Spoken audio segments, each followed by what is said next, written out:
जो क्यू है यूज कर लिया 5000 बिलोंगिंग फर्म से सब, और 1000 का उसको लॉस हो गया, लेकिन वो चाहता है कि फर्म को उसके लॉस को बेयर करे, तो ऐसा नहीं होगा। तो यहाँ पे पूरे 5000 रुपया क्यू को क्या करना पड़ेगा, must pay Q must pay, ठीक है,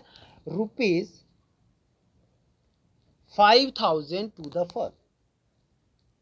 टू द फर्म। बात समझ में आ रही है, याद रखिएगा। अब हम बात करते हैं सी पे, यानी कि पूरे 5000 क्यू जो है पूरे 5000 फर्म को देगा। बात समझ में आ रही है, ठीक है। नेक्स्ट आता है यहाँ पे देखिए सी वाला ऑप्शन में दे रखा है यहाँ पे कि पहला हो गया, दूसरा हो गया, तीसरा, यानी सी पार्ट दे रखा है, P and Q want to purchase goods from A limited, R does not agree. कहने का मतलब जो पी है और जो क्यू है वो ए लिमिटेड से ना माल खरीदना चाहते हैं, लेकिन आर मना कर रहा है। भाई आर की शायद कोई दुश्मनी होगी उससे, ए लिमिटेड से, तो आर को क्या करे कि भाई आर कह रहा है कि नहीं, वहाँ से माल नहीं खरीदना है। तो क्या ये आर सही है?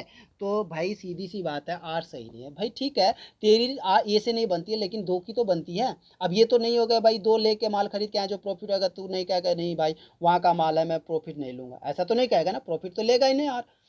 जो आर है वो प्रॉफिट को लेगा ही। तो इसलिए क्या है कि यहाँ पे गुड मस्ट बी परचेज, तो गुड्स को क्या किया जाएगा, यहाँ पे गुड्स मस्ट बी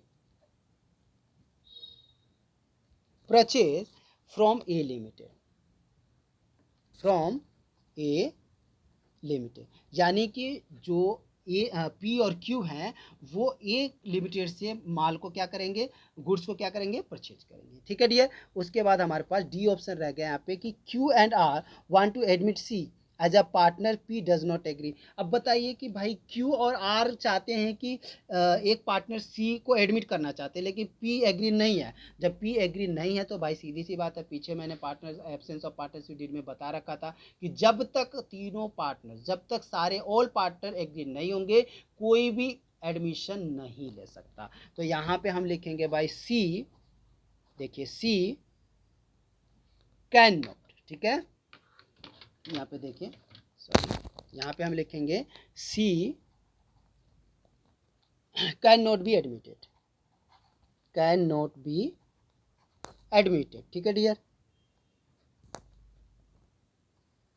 ठीक। तो यहाँ तक हमने क्वेश्चन कर लिया, क्वेश्चन नंबर सेकंड भी हो गया हमारा कंप्लीट। ठीक है, चलिए जरा एक क्वेश्चन और देख लेते हैं, क्वेश्चन नंबर थर्ड। ठीक है, देखिए डियर क्वेश्चन नंबर थर्ड क्या कह रहा है डियर, क्वेश्चन नंबर थर्ड में कह रहा है कि ए बी सी क्या दे रखा है यहाँ पे, A B and C are partner in a firm, they do not have a partnership deed, उनके पास कोई पार्टनरशिप डीड नहीं है।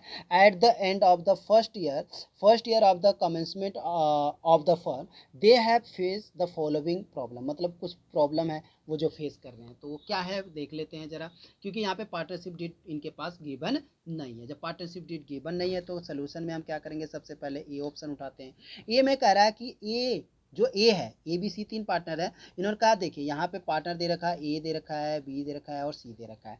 तो ए चाह रहा है, A want the interest on capital should be allowed to the partners but B and C do not agree. जब बी और सी डू नॉट एग्री है भाई, पार्टनर्स दो पार्टनर्स एग्री नहीं है। अब सीधी सी बात है, क्योंकि फर्म के अंदर पार्टनरशिप डीड जो है वो नहीं दिया हुआ, they do not have, partnership deed नहीं दिया हुआ है। जब पार्टनरशिप डीड नहीं दिया हुआ तो पीछे मैंने आपको बताया हो कि अब्सेंस ऑफ पार्टनरशिप डीड कहता है कि जब कुछ नहीं दे रखा हो, जब क्वेश्चन साइलेंट में हो, तो यहाँ पे लिखेंगे हम भाई, सीधी सी बात है, interest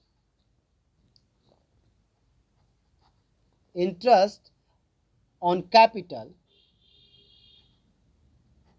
interest on capital not allowed. ठीक है ना, यानी इंटरेस्ट ऑन कैपिटल पे जो इंटरेस्ट होगा वो अलाउ नहीं होगा। बात समझ में आई, ठीक है। उसके बाद बी ऑप्शन देखिए, बी में कह रहा है B want the partner should be allowed to draw salary but A and C do not agree. B कहता है कि भाई पार्टनर्स को सैलरी दी जानी चाहिए, लेकिन ए और सी मतलब ए और सी एग्री नहीं है। तो भाई सीधी सी बात है, पार्टनरशिप जब नहीं दिया है तो नॉट अलाउड, सैलरी भी नॉट अलाउड। बस यहाँ पे आपको लिखना है नॉट अलाउड। ठीक है डियर, ये हो गया हमारा सेकेंड वाला भी। अब बात आती है थर्ड पे। थर्ड कह रहा है भाई देखो ए भी हो गया, बी भी हो गया, सी पे आ जाओ। सी पे कह रहा है कि C wants the loan given by him to the firm should bear interest 10% per annum, but A and B do not agree. भाई अब सी ने जो था फर्म को लोन दिए, फर्म को लोन दिया और वो चाहता है कि मुझे 10% के हिसाब से इंटरेस्ट मिलना चाहिए, 10% के हिसाब से इंटरेस्ट मिलना चाहिए। लेकिन जो सी और डी हैं, मतलब सी ए और बी हैं, वो कह रहे हैं कि भैया वो एग्री नहीं है। तो भाई सीधी सी बात है, क्यों? पार्टनरशिप डीड जो है वो तो दिया नहीं है। जब पार्टनरशिप डीड नहीं दिया है तो भैया कितना इंटरेस्ट दिया जाता है? इंडियन पार्टनरशिप एक्ट 1932 कहता है कि 6% पर एनुअम क्या देना चाहिए? इंटरेस्ट। तो यहाँ पे लिखेंगे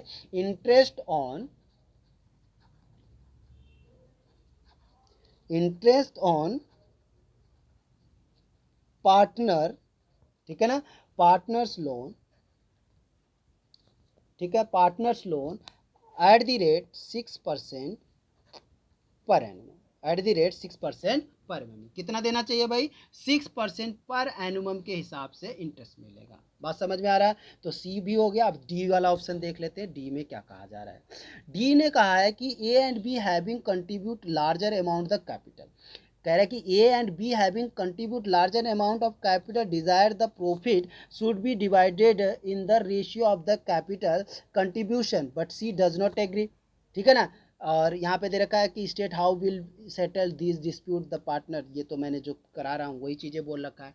कहने का मतलब है कि ए और बी जो है वो पार्टनरशिप के अंदर, फर्म के अंदर कैपिटल कुछ ज़्यादा लेके आए और वो चाहते हैं कि भैया जो प्रॉफिट डिवाइड होगा वो मतलब कैपिटल के हिसाब से डिवाइड होगा। लेकिन सी मना कर रहा है, सी एग्री नहीं हो रहा है। जब सी एग्री नहीं हो रहा है क्योंकि पार्टनरशिप डीड भी नहीं दिया हुआ है, जब पार्टनरशिप डीड नहीं दे रखा है तो क्या है कि भाई एब्सेंस ऑफ पार्टनरशिप डीड कहता है कि सीधी सी बात वो कहता है कि प्रॉफिट जो होगा वो इक्वली डिस्ट्रीब्यूट होगा।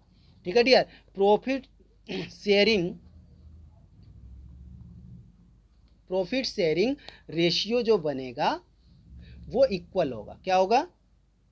इक्वल होगा। बात समझ में आ गई? तो उम्मीद करता हूँ डियर आप लोगों को यहाँ तक समझ में आ गया होगा। मैंने आपको 3 को प्रैक्टिकल क्वेश्चन भी करके दिखाए और पूरा बेसिक भी करके दिखाया। और चलिए अब मिलते हैं नेक्स्ट क्लास में, तब तक के लिए अलविदा।